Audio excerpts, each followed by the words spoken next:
Hello, everyone. So today I'll be going over exercise interventions for older adults in long-term care.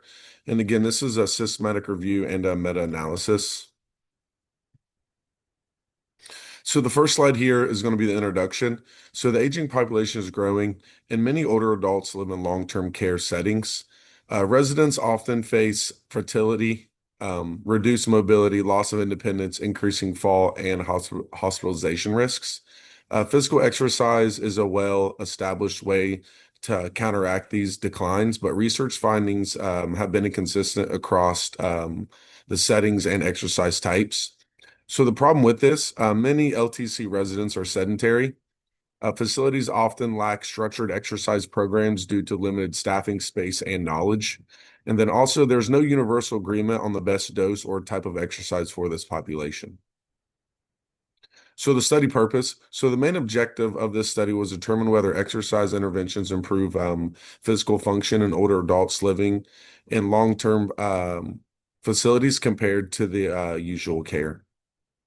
So the specific goal was to quantify the effects of exercise on key physical outcomes, identify which types of exercise work best. In that case, it could be strength, endurance, balance, or multi-component. And then also determine the optimal duration and weekly dose of exercise for maximizing the benefits. And then lastly, provide evidence to help guide future LTC exercise recommendations.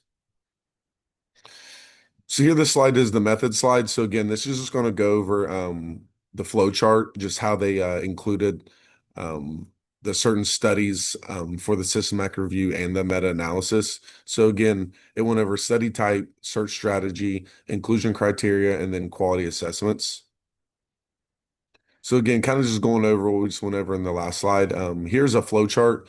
Again, the flow chart is going to go over the search outcomes. So again, there was 4,000 studies initially screened, 60 plus RCTs, met the inclusion criteria, and then again, over 6,000 participants, and they aged from 70 to 95 years.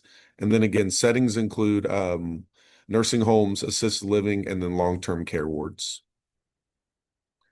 So now we'll go into the results section. So here, the first slide in the results section is going to be the overall effects of the exercise. So again, this table is going to summarize all the pooled outcomes across the 147 RCTs.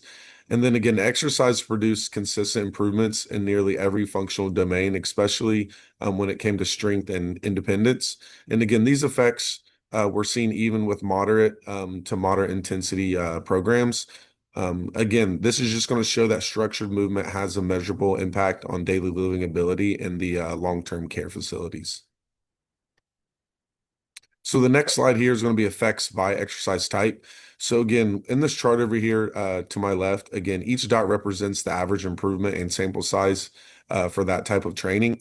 And then again, we can see that all approaches helped, but multi-component programs were going to be the most beneficial. Again, this is when we combined endurance, strength, and then again, it's just a healthy balance of both of those.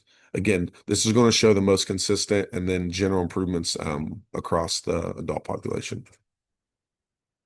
The next slide here is going to be exercise volume and duration. So again, we can see there's a clear dose response pattern. So again, improvements rise with more exercise. This figure just demonstrates that functional improvements increase with weekly training volume up to 170 minutes or around 3 hours a week. Again, extending the program beyond 6 months maintains these gains and then again reinforces that long-term consistency is the real key to success in older adults. So now we're going to go to the practical applications part. So again, exercise is essential for maintaining independence and long-term care residents. Like I mentioned previously, 3 hours per week of structured supervised activity provides the best improvements. And then multi-component training, which consists of strength, balance, and endurance, is going to yield the most consistent results. Programs can be done safely with minimal equipment. So again, we can use bands, chairs, and then as well as walking circuits. And then again, just being consistent. Consistency over intensity, again, is going to give us better results as a whole. And then again, regular moderate sessions outperform sporadic high efforts as well. And then again, group exercise sessions improve social interaction and motivation. And as well as facilities should incorporate exercises into daily routines rather than treating it as just like an optional thing that they could do. So going over strength and weaknesses of this study. So again, this study's major strengths are the scale and the quality of it. So again, there was 147 trials, over 11,000 participants, and again, this is going to make it one of the most comprehensive analysis to date. It identified a clear optimal weekly dose of exercise, and it showed consistent benefits across multiple fitness domains. Now going to the weaknesses. So on the other hand, there's still variability across the studies, and then again, not all reported intensity or adherence, and very few followed the participants beyond a year. So again, that just means we know exercise works, but we still need to refine the how much, how hard, and how long for long-term success. So again, for future studies.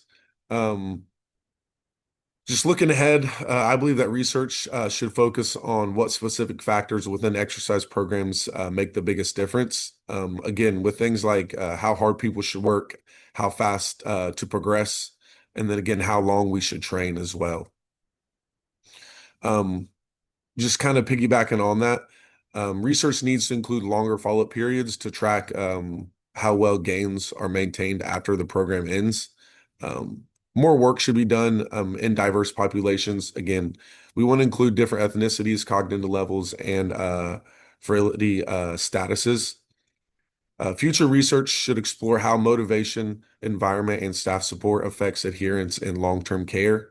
And then again, we just want to develop a standardized, evidence-based guideline for exercise in residential care as a whole, just to make it more essential. So again, that's kind of it um, for my meta-analysis PowerPoint. But again, just kind of like my personal take, I think this just proves that movement really has no age limit. Even small structured doses of exercise can drastically improve independence and confidence for older adults. And then kind of just trying to take it to like my realm of like strength conditioning. Just as a coach, I would want to apply this same mindset.